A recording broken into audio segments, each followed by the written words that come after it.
नमस्कार प्यारे विद्यार्थियों, आप सभी का वेलकम है। और जैसा कि आपको पता है, हम जो इसमें केमिस्ट्री में 12th क्लास के जो टॉपिक्स हैं इम्पोर्टेंट, उनकी अपन बात कर रहे हैं। और मेरे हिसाब से मैं उम्मीद करता हूं कि आप लोगों की जो तैयारी है वो बढ़िया चल रही होगी, क्योंकि आपकी जो है वो बोर्ड्स एग्ज़ाम रहेगी 12th क्लास के लिए। तो उसके लिए आपको जो है प्लानिंग से पढ़ना भी पड़ेगा और एक जो है रिवीजन भी आपको चाहिएगा। और देखो, रिवीजन में क्या है कि कुछ चीज़ों का अपने को ध्यान होना चाहिए। जैसे कोई चीज़ पढ़ाई जाती है तो पहला काम तो है कि उसके आपके पास नोट्स होने चाहिए, है ना। जो भी चीज़ पढ़ाई जाती है आप उस काम को, सब जो भी काम है उसको रिटर्न में करो, लिख कर याद करो, ठीक है। जनरली जैसे ऑर्गेनिक केमिस्ट्री है तो ऑर्गेनिक केमिस्ट्री में जो रिएक्शन होती हैं उनको लिख के याद करना पड़ता है, बिना लिखे जो है याद नहीं होती है।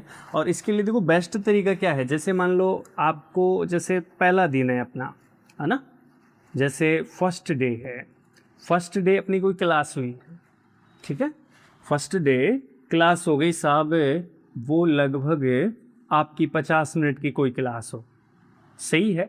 जैसे कि आप जान लेते हैं 30 मिनट की हो, तो इसमें क्या है, जैसे दूसरा उसी दिन आपको पढ़ना होता है। जैसे फर्स्ट डे 50 मिनट की क्लास है तो आपको उस दिन में उसको पढ़ना है ना, पढ़ना है। और पढ़ने में मेरे हिसाब से जो समय लगेगा, क्योंकि अगर आपकी अंडरस्टैंडिंग सही है क्लास में, ठीक है, आप अगर कंसंट्रेशन सही है, ध्यान सही तरह आपने दिया है 50 मिनट की क्लास में या 30 मिनट की क्लास में, तो लगभग चीज़ें समझ में आती हैं। और समझी हुई चीज़ों को पढ़ना है, ठीक है। तो उसके लिए बच्चों अपने को लगभग 30 मिनट का समय चाहिए, सही है। फर्स्ट डे जो क्लास है इसमें कितने मिनट का समय चाहिए? 30 मिनट का समय चाहिए, क्लियर। अच्छा, फिर मान लो सेकंड डे है, दूसरे दिन, ठीक है, दूसरे दिन फिर आगे का जो है वो टॉपिक चलेगा। तो उसके अनुसार देखो फिर क्या करना है अपने को, वही मान लो 50 मिनट की क्लास है ये, ठीक है, और फिर इसे पढ़ना है। तो इसको इसके साथ देखो पढ़ना इसको भी है, सेकंड डे वाली क्लास को भी पढ़ना है, और जो अपना फर्स्ट डे की जो क्लास थी उसको भी पढ़ना है, सही है। अब उसमें क्या है, देखो इसमें तो वही आपके इस क्लास में तो 30 मिनट लगेंगे, 30 मिनट पढ़ने में लगेगा, क्योंकि 50 मिनट की क्लास है तो कम से कम समय लग ही जाएगा 30 मिनट का तो। अच्छा, इसके साथ जो अपनी फर्स्ट डे वाली क्लास है, सही है, या फर्स्ट डे जो अपन ने कुछ पढ़ा है ना, उसको पढ़ने में भी तो समय लगेगा, लेकिन 30 मिनट तो नहीं लगेगा, क्योंकि आप दूसरी बार उसको पढ़ोगे, वैसे तीसरी बार पढ़ोगे, क्योंकि एक तो क्लास में आपने टीचर के द्वारा पढ़ ली और फिर आपने 30 मिनट वैसे दिए हैं। तो इसका मतलब सेकंड टाइम अगर पढ़ोगे तो मेरे हिसाब से तो 10 मिनट का काम रहेगा बच्चों, 10 मिनट में आप उसको पढ़ डालोगे। तो इसका मतलब है कि 30 तो ये और 10 मिनट ये, 40 मिनट का काम रहेगा दूसरे दिन किसी सब्जेक्ट के लिए। उसके बाद में मैं कहता हूँ साहब, ये थर्ड डे की बात करता हूँ मैं, थर्ड डे, तीसरे दिन, हाँ, तो तीसरे दिन भी वही आपकी वही 50 मिनट की क्लास, मैटर हो गया तैयार, और ज़्यादा बढ़ रहा है मैटर, पढ़ना है उसको, तो उसके लिए खुद के लिए 30 मिनट, है ना, 30 मिनट, साथ में वो भी काम करना है जो पीछे का है, उसको भी पढ़ना है। तो वो जो पहले दिन पढ़ाया, देखो बच्चों उसके अंदर तो 5 मिनट का काम है ये, तो उसको देखना है, रिवीजन करना है उसका। और उसके बाद में जो ये 30 मिनट पढ़े थे उसमें आपको 10 मिनट लगेंगे, सही है, ऐसे। और लास्ट में अगर अपन फोर्थ डे की जो क्लास है, ये 4-5 दिन अगर ऐसा करते हैं ना अपन रेगुलर, तो वो चीज़ ऐसे समझो कि अपने माइंड में बिल्कुल परमानेंटली सेट हो जाती है चीज़ें, बिल्कुल सही ढंग से याद हो जाता है। और इसमें वही चीज़ 50 मिनट की क्लास हो या 30 मिनट, जो भी आपने जो क्लास लेते हो वो, और वही सब पढ़ना है। इस मैटर को भी पढ़ना है, मैटर बढ़ रहा है, साथ में इस मैटर के लिए 30 मिनट लगेंगे, इससे पिछले वाले के लिए वही, ठीक है, 5 मिनट का समय लगेगा, सही है। या यूँ कह दो जो स्टार्टिंग में जो था इसमें तो खैर कम से कम समय लगेगा, जैसे 2 मिनट में केवल देखना होता है, उसके बाद में उसके बाद वाले को 5 मिनट में देखना है, उसके बाद वाले को किस में 10 मिनट में देखना है। तो ये 4 दिन का मैटर एक साथ हो गया है, और रिवीजन भी बहुत सही ढंग से हो पाएगा, ठीक है ना, आराम से चीज़ें याद होने लगेंगी इस वजह से। और ऑर्गेनिक केमिस्ट्री में तो देखो खास है ये चीज़ कि जो भी रिएक्शन होती है ना उनको लिख लिख के याद करना पड़ता है बच्चों, और जो लिख के याद करता है उसको निश्चित रूप से वो रिएक्शन याद होते हैं, क्योंकि रिएजेंट का इनका काफ़ी कुछ रहता है, इसमें रिएजेंट याद करने पड़ते हैं कि साहब जो है ये रिएक्शन है इसकी उपस्थिति में होती है, प्रेजेंस में होती है, तो रिएजेंट याद करने पड़ते हैं। तो एक पैटर्न अपना ये होना चाहिए, सब्जेक्ट चाहे फिजिक्स हो, केमिस्ट्री हो, बायो हो या अदर कोई। तो एक चीज़ तो ये अपने को ध्यान रखना है। और आज एक अपन विशेष जो है एक टॉपिक पढ़ना चाहते हैं, और वो है को इसका इलेक्ट्रोकेमिस्ट्री का विद्युत रासायनिक सेल की हम बात करेंगे। विद्युत रासायनिक सेल या डैनियल सेल, गैल्वेनी सेल, इनकी अपन बात करना चाहते हैं। वोल्टियर सेल, देखो तो ये चीज़ मेरे हिसाब से आपके समझ में आई होगी। तो थोड़ा सा क्या है, कोई भी अपन काम करते हैं, कोई भी अपन ने टारगेट अगर लिया है और उसको अपने को अचीव करना है, तो उसके लिए देखो प्लानिंग ज़रूरी है। सबसे पहला काम है प्लानिंग, और प्लानिंग के साथ डिसिप्लिन ज़रूरी है। डिसिप्लिन के बिना जो है कोई चीज़ अपने को आसानी से प्राप्त नहीं हो सकती है। देखो सबसे पहली चीज़ हम पढ़ रहे हैं विद्युत रासायनिक सेल। विद्युत रासायनिक सेल, और इसे बोलते हैं इलेक्ट्रोकेमिकल सेल, ठीक है। इन्हें अपन ऐसे भी बोलते हैं वोल्टियर सेल, या फिर यही चीज़ गैल्वेनी सेल के नाम से भी जानी जाती है, गैल्वेनी सेल, ठीक है, वोल्टियर सेल। तो ये कंडीशन जब होती है, जब अपन एनोड और कैथोड की अगर बात करते हैं, तो वहाँ पे अगर जैसे मान लो एनोड के रूप में हम जैसे जिंक मेटल का यूज करते हैं, और कैथोड के रूप में एक कॉपर मेटल का यूज करते हैं, तो वो चीज़ फिर गैल्वेनी सेल के नाम से जानी जाती है। वैसे अपन कॉमन अगर बात करते हैं तो ये सब जो चीज़ है वो है विद्युत रासायनिक सेल, इलेक्ट्रोकेमिकल सेल। देखो उनकी खास विशेषता, पहला का ये जो सेल होते हैं ये रासायनिक जो केमिकल एनर्जी है, रासायनिक ऊर्जा का परिवर्तन कौन सी एनर्जी में करते हैं बच्चों? विद्युत ऊर्जा में करते हैं, ठीक है। रासायनिक ऊर्जा का परिवर्तन कौन सी ऊर्जा में करते हैं? विद्युत, यानी इलेक्ट्रिक एनर्जी, केमिकल एनर्जी से इलेक्ट्रिक एनर्जी। दूसरी चीज़, इन सेलों के लिए खास क्या बात है भैया, इनके अंदर जो डेल्टा जी होता है, ठीक है, डेल्टा जी मुक्त ऊर्जा परिवर्तन या गिब्स ऊर्जा जो है, ये जो परिवर्तन है वो निश्चित रूप से 0 से कम मिलेगा। और 0 से कम का मतलब होता है यहाँ डेल्टा जी आपका नेगेटिव प्राप्त होता है। और इसी में एक चीज़ छुपी रहती है कि जब डेल्टा जी नेगेटिव होता है किसी प्रोसेस के लिए, प्रक्रम के लिए, तो वो प्रक्रम बच्चों होता है श्वेत प्रक्रम। कौन सा प्रक्रम है? श्वेत, ठीक है। यानी ये जो प्रक्रम है वो स्वत है, परिवर्ती है, अपने आप होने वाला है, ठीक है, ये चीज़। और देखो एक और चीज़, इसके अंदर जो अपन ई सेल की अगर बात करें, विद्युत विभव की बात करें, तो निश्चित रूप से वो 0 से क्या होगा बच्चों? ज़्यादा होगा। एक चीज़ अपने माइंड में ये भी होनी चाहिए। और 0 से ज़्यादा का मतलब है जनरली अगर अपन गैल्वेनी सेल की बात करें तो 1.1 वोल्ट जो है ये आपका विद्युत विभव इसके लिए होता है। तो ये कुछ सामान्य जानकारी है इसके लिए। और इसका देखो डायग्राम बना के अपन इस बात को समझते हैं कि इस सेल में जो प्रोसेस है, इसकी बनावट है ना, कैसे बनता है, और इसके अंदर जो इसकी क्रियाविधि है, विद्युत धारा कैसे इसमें प्रवाहित होती है, ये चीज़ हम जानने का प्रयास करते हैं। तो देखो सबसे पहले अपन डायग्राम बनाएं इसका। इसके लिए अपने पास देखो 2 अर्ध सेल अपने को लेने हैं बच्चों, 2 अर्ध सेल, देख 2 अर्ध सेल हैं, और एक ये है आपका, ठीक है। इसमें जो सॉल्यूशन हमने भरा है वो ZnSO4 है, जिंक सल्फेट का सॉल्यूशन है, सॉल्यूशन। और इस सेल में, अर्ध सेल में जो सॉल्यूशन लेने जा रहे हैं वो है कॉपर सल्फेट का सॉल्यूशन, कॉपर सल्फेट का सॉल्यूशन। और यहाँ इलेक्ट्रोड की जो बात हम कर रहे हैं भाई, वो इलेक्ट्रोड रहेगा जिंक इलेक्ट्रोड। कौन सा इलेक्ट्रोड रहेगा? जिंक, Zn इलेक्ट्रोड है। ओके, और यहाँ जिस इलेक्ट्रोड की बात करने जा रहे हैं हम, वो इलेक्ट्रोड रहेगा कॉपर इलेक्ट्रोड।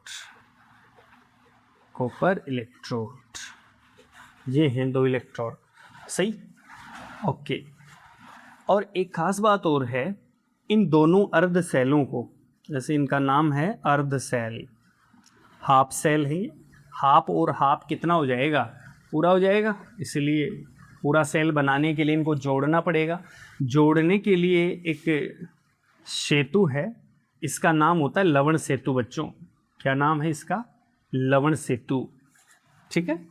इसको बोलते हैं लवण सेतु। और इस लवण सेतु में देखो क्या चीज़ होती है, आपको बता दें। एक तो होता है अगार अगार, अगार अगार पदार्थ है ये, अगार अगार पदार्थ है, और साथ में भरे रहते हैं इसके अंदर लवण, इसलिए इसका नाम है लवण सेतु। लवणों के रूप में हो सकता है आपका अमोनियम नाइट्रेट हो, है ना, हो सकता है अमोनियम क्लोराइड हो, ऐसे इसके अंदर साल्ट हो सकते हैं। चलो यहाँ तो ये वायर आएगा, इस वजह से इन लवणों के लिए यही लिख देता हूँ मैं। एक तो क्या कहा? NH4NO3, एक हो सकता है अमोनियम क्लोराइड, ऐसे लवण इसमें ले लेते हैं। ये स्थिति है साहब इसकी, ठीक है। एक अर्ध सेल नंबर ये मैं 1 कह दूं, ये अर्ध सेल नंबर 2 है। इनको मिला दिया अपन ने, है ना, लवण सेतु के माध्यम से अपन कर रहे हैं ये काम। और अपने को पता है कि रासायनिक ऊर्जा से अपने को विद्युत ऊर्जा प्राप्त करनी है, ठीक है। ये जिंक इलेक्ट्रोड, ये कॉपर इलेक्ट्रोड, साथ में इन दोनों के लिए सॉल्यूशन है। अगर रोड इलेक्ट्रोड अगर आपका किसका है? जिंक का, तो सॉल्यूशन किसका लिया जाएगा? जिंक सल्फेट का। अगर यहाँ इलेक्ट्रोड कॉपर का है तो सॉल्यूशन किसका हो जाएगा? कॉपर सल्फेट का सॉल्यूशन। संबंधित धातु से संबंधित जो है इसमें सॉल्यूशन लिया जाएगा, विलयन लिया जाएगा। और फिर अगली बात ये है कि इसको हम एक वायर की हेल्प से, जैसे यहाँ एक कुंजी लगा देता हूँ, और ये इसका संयोजी तार इसे बोलते हैं हम, इसका नाम है संयोजी तार, ठीक है। संयोजी तार कनेक्टिंग वायर कह सकते हैं, कि जोड़ता है, ये दोनों इलेक्ट्रोडों को जोड़ने का काम करता है। और यहाँ से ये कुंजी है, जैसे ही कुंजी को चालू किया जाता है तो प्रोसेस होती है। लेकिन अभी मैंने कहा कि ये कुंजी जो है आपकी बंद है, यानी यहाँ तार से कोई भी मतलब ये कनेक्शन नहीं है।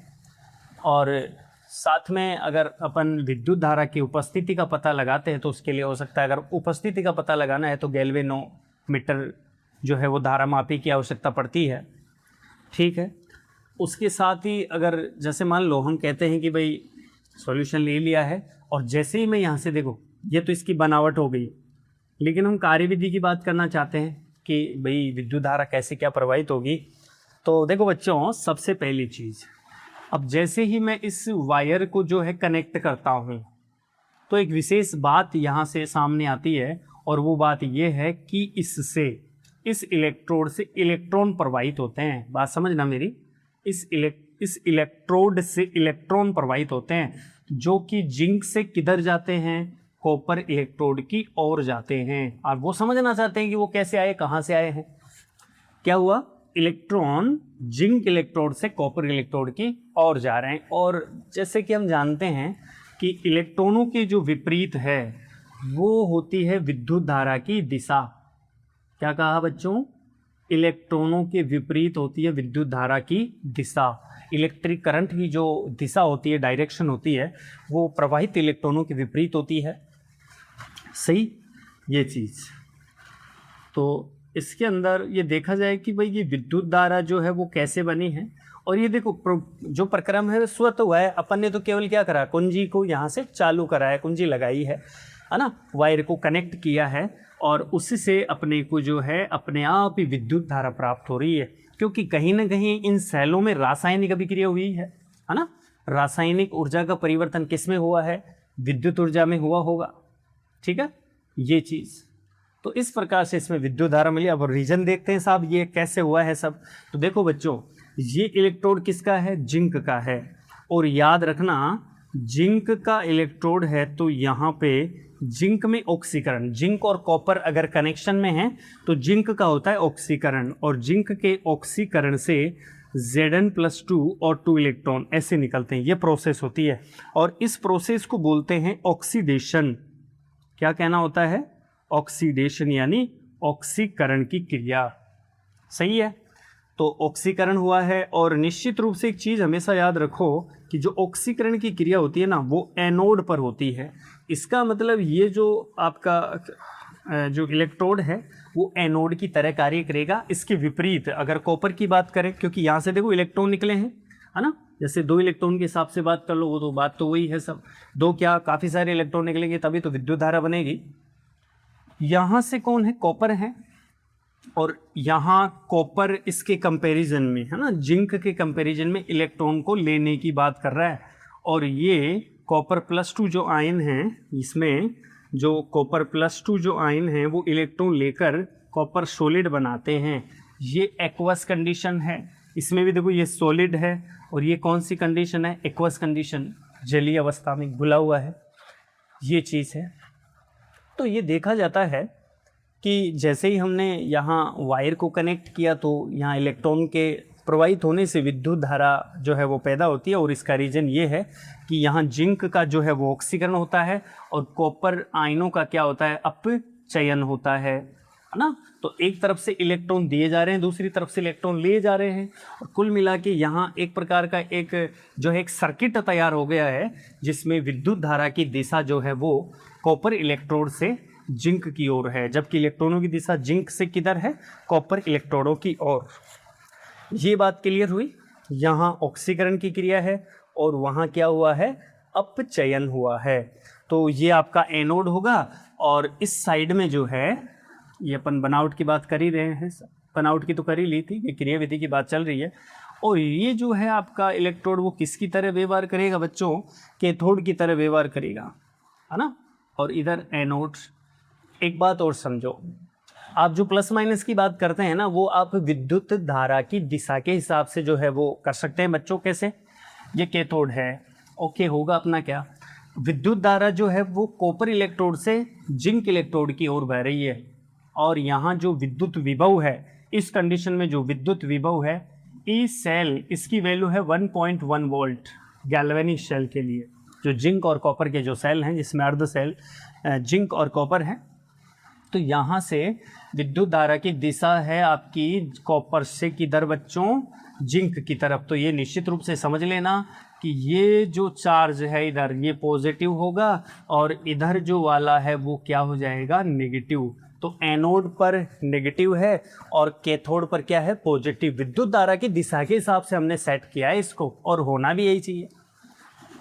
तो ये चीज़ है इसके अंदर। तो ये आपके इसमें एक तो बनावट की बात करी और एक रिएक्शंस की बात करी अपन ने कि विद्युत धारा कैसे प्रकट होती है। अब कुछ खास बातें इसमें ये देखो कि क्या परिवर्तन होता होगा साहब।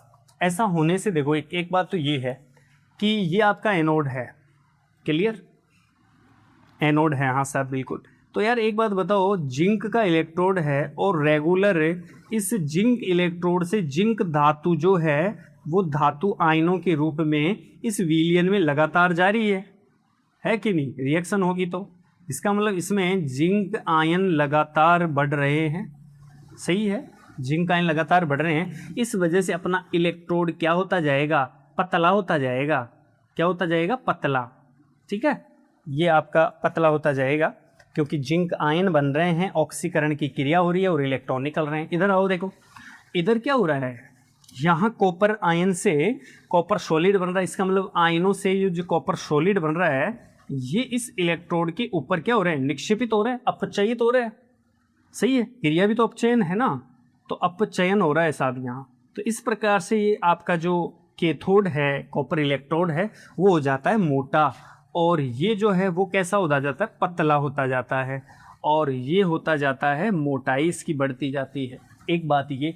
दूसरी चीज़ ये भी थी कि साहब इलेक्ट्रॉन का प्रवाह किधर से किधर हो रहा है? जिंक से कॉपर इलेक्ट्रोड की ओर हो रहा है। विद्युत धारा का प्रवाह किधर से किधर हो रहा है?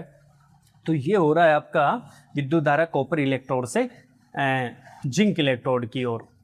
सही है, ये चीज़ अपने को ध्यान रखनी है। अब इसमें कुछ और कंडीशन है बच्चों, और वो कंडीशन भी अपन देखते हैं, और वो जो स्थिति है वो बाह्य विभव पे डिपेंड करती है। बाह्य विभव, जो बाहरी विभव है उसमें अगर परिवर्तन किया जाए, ठीक है, क्या कह रहा हूं मैं, बाह्य विभव में अगर परिवर्तन किया जाए तो फिर जो है इन स्थितियों में बदलाव जो है हो सकता है निश्चित रूप से।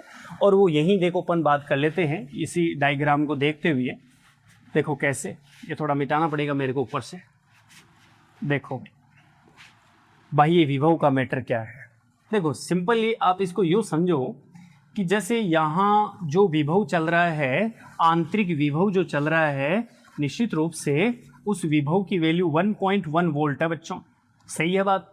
अगर मैं बाह्य विभव इस पे आरोपित कर दूं, अगर बाहर का विभव इस पे जो है आरोपित कर दूं, और वो विभव मैं कर दूं कितना, ए बाह्य कर देता हूं मैं इसको, ए बाह्य, और उसको मैंने कहा कि भाई ये ए बाह्य कम है 1.1 वोल्ट से। बात समझना मेरी, ए बाह्य कम है किससे, 1.1 वोल्ट से। तो ऐसे समझो कि जब बाह्य विभव 1.1 वोल्ट से कम है, यानी इस सेल के विभव से कम है, तो नो चेंज। ये चीज़ याद रखो, एक तो नो चेंज। नो चेंज कैसे, कोई परिवर्तन नहीं होगा अगर बाह्य विभव कम रह गया 1.1 वोल्ट से। बिल्कुल विद्युत धारा की दिशा कॉपर इलेक्ट्रोड से जिंक इलेक्ट्रोड की ओर होगी। समझ लेना ये बात, कहाँ से कहाँ, कॉपर से जिंक इलेक्ट्रोड की ओर होनी है। ये कंडीशन नंबर 1 है। सही, ओके। अगर मैं दूसरी बात करूं, देखो यहीं से ये पहली बात हो गई।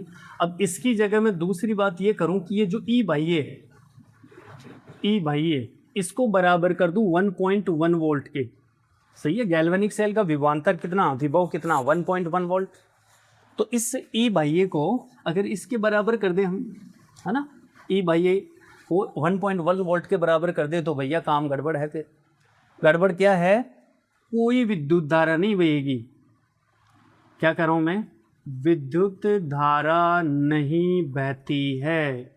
समझ जाओ, न तो इलेक्ट्रॉन का प्रवाह होगा न विद्युत धारा का प्रवाह होगा, क्योंकि आपने वोल्टता बराबर कर दी है, जिसकी वजह से न तो ऑक्सीकरण की क्रिया होगी और न ही अपचयन की क्रिया होगी। अगर ये क्रियाएं नहीं होती हैं, ऑक्सीकरण और अपचयन, तो निश्चित रूप से अगर ये दोनों क्रियाएं नहीं हो रही हैं, ऑक्सीकरण और अपचयन, तो इलेक्ट्रॉन, क्योंकि ऑक्सीकरण होगा तो इलेक्ट्रॉन निकलेंगे, और अपचयन होगा तो इलेक्ट्रॉनों को लेने वाला भी होगा। अब दोनों ही चीज़ें नहीं हो रही हैं, तो इसका मतलब है कि निश्चित रूप से जो है यहाँ पर कोई विद्युत धारा बहने वाली नहीं है। क्लियर ये बात। अच्छा, एक पॉइंट और बात करो, लास्ट, वो क्या है, देखो तीसरा पॉइंट ये कह रहा है, अगर ई बाह्य, अगर बाह्य विभव को मैं ज़्यादा कर दूं 1.1 वोल्ट से, कितने वोल्ट से, 1.1 वोल्ट, जो गैल्वेनिक सेल के लिए है, अगर उससे ज़्यादा कर दूं ई बाह्य को, तो मामला पूरा का पूरा उलट जाएगा। मानता हूं कि यहाँ जिंक तो इधर ही रहेगा, सही बात, और कॉपर इधर ही रहेगा, लेकिन काम सारा उलट जाएगा, ये समझ लेना तुम। और मेन मुद्दे की बात करूं तो निश्चित रूप से देखो क्या होगा, आप तो विद्युत धारा पे ही फोकस कर लो, इलेक्ट्रॉनों पे ही फोकस कर लो, तो इलेक्ट्रॉन का जो प्रवाह है, देखो ये खासम खास है, इलेक्ट्रॉन का प्रवाह किधर से किधर होना है, बता दो अगले को। मैंने कहा कॉपर से जिंक की ओर होगा। क्लियर है बात, इलेक्ट्रॉन का प्रवाह किधर से किधर, कॉपर से जिंक की ओर। और विद्युत धारा, इलेक्ट्रिक करंट का प्रवाह, इलेक्ट्रिक करंट का प्रवाह किधर से किधर होगा, जिंक से कॉपर। बिल्कुल उलट गया है मामला, है ना, क्योंकि आपने जो बाहरी विभव है उसको ज़्यादा कर दिया 1.1 वोल्ट से, तो मामला तो उलटना ही था।